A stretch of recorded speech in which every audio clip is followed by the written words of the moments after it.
Assalamualaikum warahmatullahi wabarakatuh. Innal hamdalillah wassalatu wassalamu ala Rasulillah wa ala alihi wa sahbihi wa mawalah. Segala puji dan rasa syukur semoga senantiasa kita curahkan ke hadirat Allah. Salat dan salam kepada junjungan kita Nabi besar Muhammad sallallahu alaihi wasallam. Pada kesempatan ini kita akan masuk pada materi pengantar ilmu falak oleh saya sendiri, Riza Afrian Mustaqim. Kita akan berangkat dari sebuah pemahaman yang mendasar terkait dengan pengertian ilmu falak. Secara etimologi atau secara bahasa, ilmu falak itu disebut sebagai orbit bintang atau lintasan benda langit. Kita pahami bahwa setiap benda langit itu punya orbit masing-masing. Sebagaimana yang tampak pada gambar yang ditampilkan di dalam video ini ada matahari, kemudian ada planet-planet lain beserta dengan orbitnya. Nah, orbit itu adalah jalur dari setiap benda langit dalam berotasi ataupun berevolusi. Sehingga orbitlah yang menjaga bahwasanya setiap benda langit itu selalu berada pada posisinya masing-masing. Sehingga tidak pernah kita dengar istilah ada tabrakan antar planet satu dengan planet yang lainnya. Sedangkan secara terminologi atau secara istilah, ilmu falak disebut sebagai lintasan benda langit, khususnya bumi, bulan, dan matahari, pada orbitnya masing-masing untuk diketahui posisi antar satu benda langit, baik antar bumi dengan bulan, atau dengan matahari, atau antara matahari dengan bumi dan bulan, sehingga pada tujuan akhir agar dapat diketahui waktu di permukaan bumi. Itu adalah secara definisi, baik istilah ataupun secara bahasa. Nah, berikutnya kita perlu memahami nama lain yang disematkan sebagai ilmu falak sehingga tidak bias dalam memahami istilah-istilah yang ada pada saat ini. Ilmu falak itu juga disebut sebagai ilmu hisab. Kenapa ilmu hisab itu disebut sebagai ilmu falak? Karena dalam ilmu falak ia membutuhkan atau menggunakan perhitungan. Dalam proses pembelajaran ilmu falak, perhitungan itu merupakan suatu hal yang senantiasa ada dalam setiap pokok bahasan. Kemudian, ilmu falak juga disebut sebagai ilmu rosdu, di mana ilmu ini memerlukan pengamatan, memerlukan observasi terhadap objek-objek benda langit yang ada dalam pembahasan ilmu ini. Terakhir, ilmu falak juga disebut sebagai ilmu miqat karena dalam ilmu ini kita diajarkan tentang batasan-batasan waktu.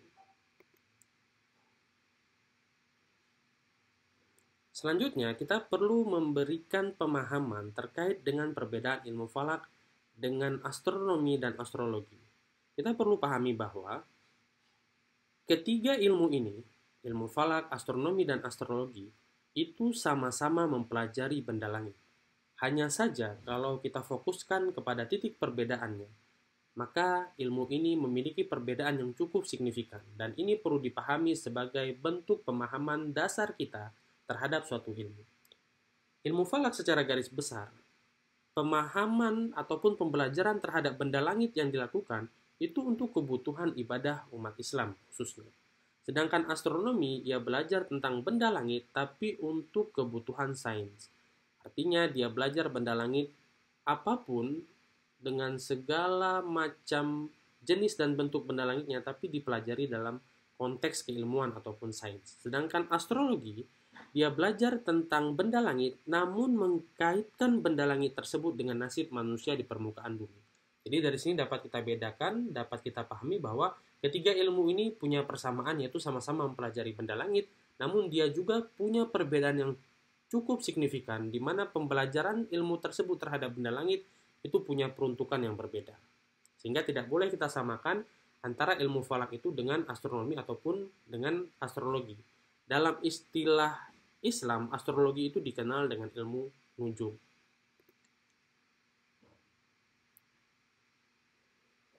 Berikutnya dasar hukum ilmu falak.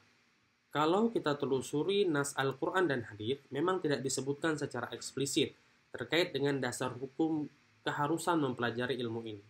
Namun yang selalu dikaitkan itu adalah surah Yunus ayat 5, di mana dalam surah tersebut sebenarnya juga tidak dijelaskan secara eksplisit terkait dengan dasar hukumnya, tapi dijelaskan dalam surah Yunus tersebut, "Walladzi ja'ala syamsa diya'a wal qamara nura faqaddarahu manazila lita'lamu adada sinina wal hisab." Bahwasanya dijelaskan bahwasanya Allah itulah yang menciptakan dan menetapkan matahari bersinar dan bulan bercahaya dan menetapkan manzilah-manzilah bagi setiap hal yang Allah ciptakan. Nah, di dalam ayat tersebut itu tidak secara eksplisit menjelaskan terkait dengan dalil yang mengharuskan belajar terkait ilmu falak. Hanya saja ada penjelasan bahwasanya segala sesuatu yang terjadi di alam semesta ini sudah ditetapkan oleh Allah, sehingga pada hakikatnya kita punya keharusan untuk mentadabburkan diri, mengkaji dan memahami setiap penciptaan Allah di alam semesta ini. Ada hal yang perlu kita pahami ataupun yang perlu kita ketahui, bahwasanya dasar hukum itu pernah diucapkan atau diutarakan oleh dua ulama besar. Yang pertama itu adalah Ibnu Hajar dan yang kedua adalah Imam Ar-Ramli. Menurut kedua ulama ini, hukum mempelajari ilmu falak itu ada dua. Yang pertama, ilmu falak dihukumi fardu kifayah, diperuntukkan untuk orang-orang yang tinggal dalam masyarakat umum. Kita tinggal dalam suatu komunitas masyarakat, itu tidak ada kewajiban individual. Tetapi ketika sudah ada satu orang saja yang paham terkait dengan ilmu ini, maka orang yang lain itu akan terbebaskan dari kewajiban untuk memahami ilmu ini.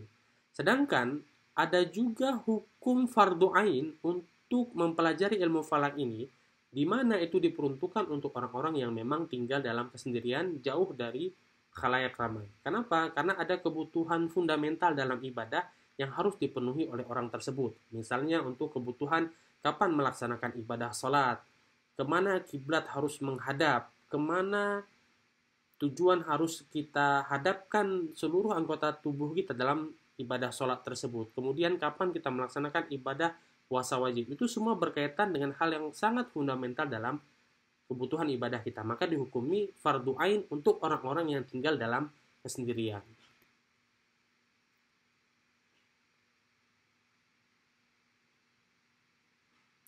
Selanjutnya tentang dasar hukum, di sini kami kutip pernyataan Ali bin Abi Thalib yang menyatakan bahwa barang siapa yang mempelajari ilmu pengetahuan tentang bintang-bintang atau benda langit, sedangkan dia dari golongan orang yang sudah memahami Al-Quran, niscaya bertambahlah iman dan keyakinannya. Artinya, mempelajari ilmu terkait dengan benda langit, atau kita spesifikkan dalam ilmu falak ini, terutama untuk orang-orang yang sudah memahami Al-Quran, ini bagian daripada peningkatan keimanan seseorang. Kemudian Syekh Al-Akhdari itu juga menyebutkan dalam suatu pernyataan, menyatakan bahwa ketahuilah bahwa ilmu nujum atau ilmu falak itu adalah ilmu yang mulia, bukan ilmu yang tercela. Karena ilmu falak itu berguna untuk penentuan waktu-waktu seperti waktu fajar, sahur, begitu pula bagi hamba-hamba Allah kapan mereka harus bangun untuk melakukan ibadah. Di sini perlu saya sampaikan, ini merupakan terjemahan asli dari pernyataan Syekh Al-Khadri. Kenapa dinyatakan ada ilmu nujum dan atau ilmu falak di sini? Karena dulu memang antara ilmu nujum dengan ilmu falak itu tidak ada dikotomi yang jelas ataupun tidak ada pemisahan ilmu yang jelas, karena sudah terpengaruh oleh pemahaman astrolog sebelumnya di Arab pada saat itu.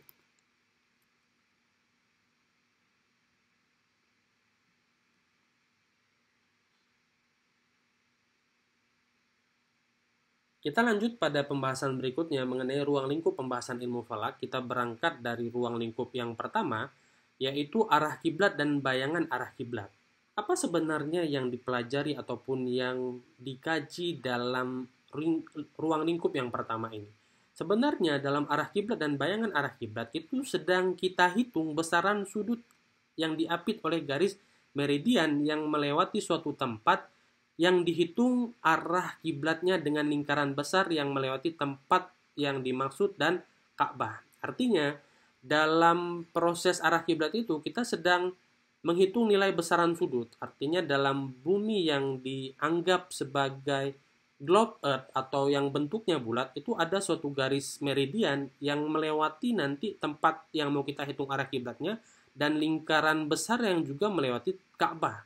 Sehingga nanti dari suatu persamaan pada spherical trigonometry, maka ditentukanlah ataupun dilakukanlah perhitungan terhadap berapa nilai besaran sudutnya dari suatu tempat terhadap Ka'bah. Nah, sedangkan dalam bayangan arah kiblat itu kita sedang menghitung jam berapa matahari itu memotong jalur menuju Ka'bah. Dalam suatu waktu tertentu memang ada posisi di mana nanti matahari itu arah bayangannya itu akan menuju kepada Ka'bah, dan itu yang sedang dihitung dalam bayangan arah kiblat. Berikutnya dalam waktu sholat. Nah, dalam waktu sholat itu menghitung tenggangan waktu antara waktu ketika matahari berada pada titik kulminasi atas dengan waktu ketika matahari berkedudukan pada awal-awal waktu sholat.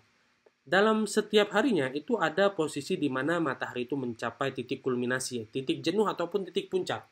Nah, jadi dalam waktu sholat itu, dari titik jenuh atau titik puncak harian matahari itulah yang nanti kita hitung ke masing-masing waktu sholat. Misalnya nanti ketika matahari terbenam, dinyatakan sebagai awal masuknya waktu maghrib, maka dari kulminasi tadi ataupun titik kulminasi atas matahari itu dihitung sampai dengan terbenam matahari itu berapa waktunya. Itulah yang dilakukan dalam waktu sholat. Sedangkan dalam awal bulan Qamariyah, itu menghitung waktu terjadinya ijtima atau konjungsi, yakni posisi matahari dan bulan memiliki nilai busur astronomi yang sama, serta menghitung posisi bulan atau hilal ketika matahari terbenam dan terjadinya konjungsi tersebut. Dalam awal bulan Qamariyah memang fokus kita itu adalah menghitung terjadinya konjungsi. Setelah itu nanti kita hitung juga kapan matahari itu terbenam, di mana arah mataharinya, serta posisi hilal yang mendukung untuk kebutuhan dalam awal bulan Qamariyah.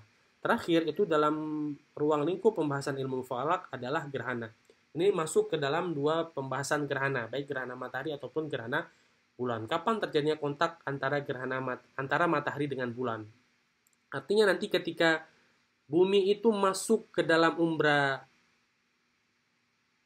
matahari ataupun bumi berada di antara matahari dan bulan, itu akan menyebabkan terjadinya fenomena gerhana bulan, karena bulan yang tidak punya cahaya sendiri itu terhalang oleh bayangan bumi. Kemudian nanti pada saat gerhana matahari, sinar matahari yang seharusnya sampai ke bumi itu dihalangi oleh bulan, sehingga terjadilah gerhana matahari.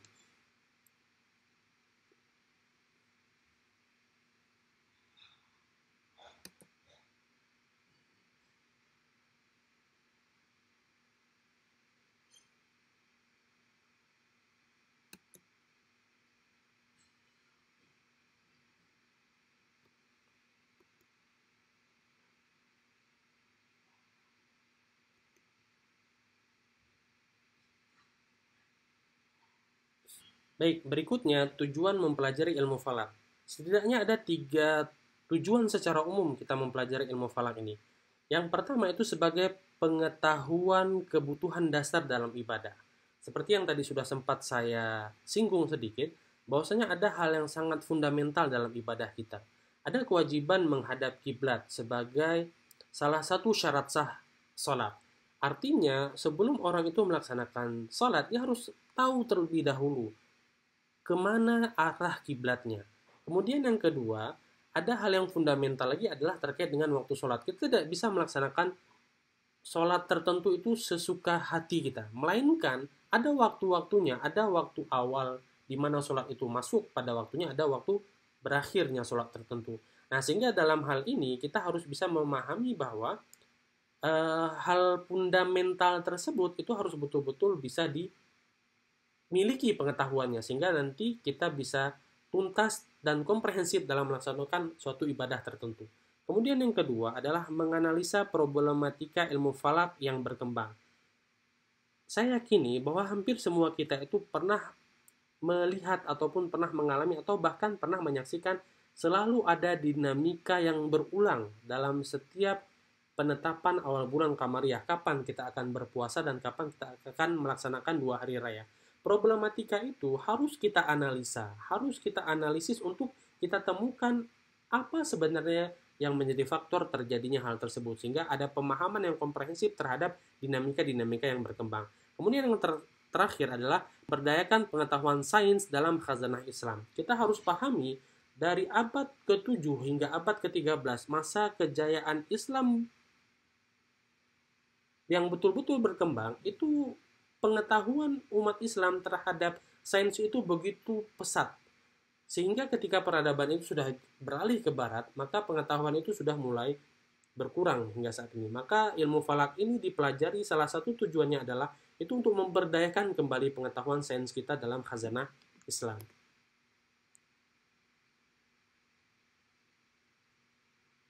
Nah, berikutnya pada materi yang terakhir kita akan pahami sedikit terkait dengan satuan ukur, di mana konversi dari satuan ukur sudut atau derajat menjadi satuan ukur waktu atau jam. Nah, jadi tempuhan peredaran semu matahari yang satu putaran itu atau sejauh 360 derajat itu memerlukan waktu 24 jam. Jadi ini kita konversikan ya. Jadi 360 itu sama dengan 24 jam. Artinya juga kebalikan, 24 jam dengan 360.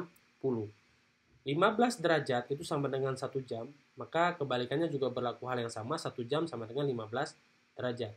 1 derajat sama dengan 4 menit, dan 4 menit sama dengan 1 detik, 1 derajat. 15 menit sama dengan 1 menit, ini menit dalam ukuran waktu atau jam ya. Kemudian 1 menit dalam satuan ukur sudut atau derajat itu sama dengan 15 detik, 15 menit. Begitu seterusnya. Menyatakan derajat, menit, dan detik ini mungkin akan sering dan familiar kita temui nanti dalam proses perhitungan dalam ilmu falak, di mana bentuk seperti ini itu disebut sebagai derajat. Satu lingkaran itu adalah 360 derajat. Bentuk seperti ini adalah menit, di mana 1 menit adalah 60 detik. Bentuk seperti ini adalah detik, di mana 1 detik itu adalah 60 detik dalam satuan yang tadi sudah dijelaskan di awal. Sehingga kalau ada contoh seperti ini, 3 derajat 5 menit 7 detik, itu dibacanya 3 derajat 5 menit 7 detik. Dalam menyatakan jam itu simbolnya hanya digunakan huruf awalnya. Jam itu J, kemudian menit itu M, detik itu D. Atau nanti kalau dalam literasi bahasa Inggris dalam beberapa aplikasi tertentu, maka jam itu disebut sebagai hour, menit itu minute, kemudian detik itu adalah second. Ini adalah satuannya seperti yang sudah dijelaskan tadi di awal.